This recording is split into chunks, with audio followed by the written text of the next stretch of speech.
नमस्कार पेंशनधारकों, क्या इस दीपावली ईपीएस पेंशनभोगी को मिल सकती हैं बड़ी खुशखबरी? क्या वाकई अक्टूबर की होने वाली ईपीएफओ की बोर्ड बैठक सीबीटी की बैठक से न्यूनतम पेंशन 1000 से बढ़कर 2500 तक देखने को मिल सकती हैं? यही वो सवाल जो कि आज हर रिटायर्ड कर्मचारी, हर परिवार और हर पेंशनभोगी बार-बार पूछ रहे हैं। आज की इस वीडियो में हम आपको इसके बारे में देंगे विस्तृत रिपोर्ट के बारे में जानकारी कि नया अपडेट क्या है, संभावित बदलाव से जुड़ी जानकारी, बैठक से जुड़ी जानकारी, एनएससी, ईपीएफओ बोर्ड और श्रम मंत्रालय से जुड़ी ताज़ा अपडेट भी देने वाले हैं। अगर आप भी पेंशनभोगी है तो इस वीडियो को ध्यान से देखिएगा, वीडियो में अंत तक बने रहेगा और ये जानकारी आपके लिए बहुत ही महत्वपूर्ण है। आइए सबसे पहले जानते हैं कि अक्टूबर 2025 में जो बैठक होने वाली है, जो पेंशनभोगियों के लिए एक उम्मीद की किरण बनी हुई है, तो आखिर इसकी वाकई हकीकत और पेंशन से जुड़ी हकीकत क्या है, विस्तृत आपको यहाँ पर जानकारी देने वाले हैं। तो वीडियो बिल्कुल ही ध्यान से आपको देखना है।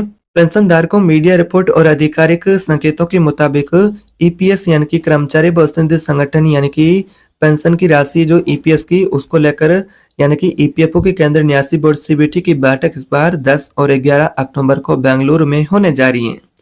इसकी अध्यक्षता खुद श्रम एवं रोजगार मंत्री मनसुख मांडविया करेंगे। बैठक के एजेंडे में दो बहुत ही मुख्य मुद्दे शामिल है, जिसमें न्यूनतम पेंशन की बढ़ोतरी और ईपीएफओ पोर्टल अपडेट यानी कि ईपीएफओ का जो पोर्टल है उसमें आपको अपडेट देखने को मिल सकते हैं। खास बात यह है कि इस बैठक में न्यूनतम पेंशन बढ़ाने पर जिसमें फैसला देखने को मिल सकता है, जो कि 1000 से यहाँ पर आपकी जो पेंशन मिलती है उसे 2500 से लेकर के 7500 तक का भी पेंशन का प्रस्ताव रखा जा सकता है। इतना ही नहीं, ट्रेड यूनियन की मांग रही है कि न्यूनतम पेंशन सीधे 7500 महंगाई भत्ता साथ में लागू हो और मेडिकल की सुविधा भी मिले। अभी फिलहाल इसको लेकर विस्तृत चर्चा होनी बाकी है, अभी आधिकारिक फैसला आना बाकी है, लेकिन ये जानकारी और कुछ संकेत यहाँ पर सामने मिले हैं। दूसरी ओर ईपीएफओ का जो पोर्टल है उसको बेहतर बनाने पर भी जोर दिया जाएगा, ताकि लाखों पेंशनर्स कर्मचारी उनको ऑनलाइन सुविधा मिले, वो आसानी से ऑनलाइन सुविधाओं का लाभ उठा पाए और उसको पेंशन से जुड़ी कोई दिक्कत न हो। अब सवाल उठता है कि अगर पेंशन बढ़ती है तो इसका सीधा असर किस पेंशन भोगियों पर होगा और किनको पेंशन बढ़ोतरी का लाभ मिलेगा और कब से मिलेगा। पेंशनधारकों, जरा सोचिए, आज जब महंगाई चरम सीमा पर है तो बाजार में सब्जियों से लेकर के दवाइयों तक के दाम आसमान छू रहे हैं।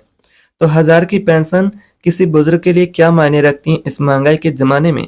अगर न्यूनतम पेंशन 1000 से बढ़कर 2500 तक भी की जाती है तो भी करीब कहे तो आपके लिए राहत होगी।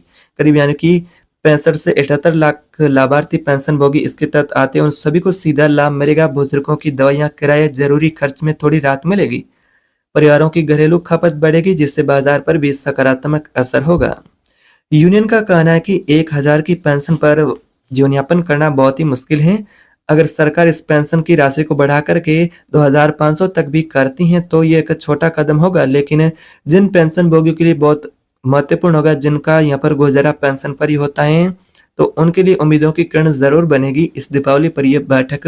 लेकिन आप सोच रहे होंगे कि आखिर ये योजना बनी कैसे और इसमें इतनी दिक्कतें क्यों हैं। तो आइए अब एक नज़र इसके पेंशन से जुड़ी कुछ महत्वपूर्ण जानकारी पर डालते हैं।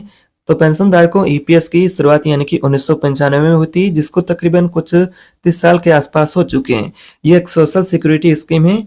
इसमें नियोक्ता अपने कर्मचारी के वेतन का 8.33% हिस्सा पेंशन फंड में जमा करता है। वही केंद्र सरकार भी 1.16% बजटीय सहायता देती है। लेकिन समस्या यह कि इस फंड का मूल्यांकन करने पर पता चला कि इसमें बीमाकृत घाटा है और इसी वजह से सरकार ने साल 2014 में पेंशन की बढ़ोतरी तय की और 1000 प्रति माह। इसके बाद से यूनियन और पेंशनर्स लगातार मांग करते आ रहे कि कम से कम 7500 पेंशन प्लस डीए मेडिकल लागू किया जाए। जुलाई 2025 में संसद में पूछे गए एक सवाल के जवाब में श्रम राज्य मंत्री शोभा करंदलाजे ने कहा कि सरकार फिलहाल न्यूनतम पेंशन 1000 की जो देती है, फिलहाल अभी इसको लेकर आगे सीबीटी की बैठक और कैबिनेट मंजूरी पर निर्भर करेगा फैसला, जो कि अब सीबीटी की बैठक होने जा रही है। बैठक के बाद कैबिनेट में भी इस प्रस्ताव को पहुंचाया जा सकता है। तो अब बड़ा सवाल यह कि दीपावली से पहले पेंशनर्स को खुशखबरी मिलेगी या फिर लंबा और इंतजार करना होगा। तो पेंशनधारकों, अब सारी निगाहें आप सभी की 10 और 11 अक्टूबर की बैठक पर टिकी हुई है। अगर यहाँ आपकी पेंशन की राशि यहाँ पर बढ़ती है, इनकी पेंशन बढ़ोतरी लागू होती है और इस फैसले पर सहमति बनती है, तो सरकार इस पर मोहर जो कैबिनेट भी लगा सकती हैं। दीपावली से पहले लाखों पेंशनर्स को राहत भी देखने को मिल सकती है। लेकिन ध्यान रहे कि अभी कोई आधिकारिक घोषणा सरकार ने जारी नहीं की है, तो फिलहाल यह मीडिया रिपोर्ट के अनुसार यह जानकारी बताई जा रही है, आधिकारिक घोषणा नहीं हुई है।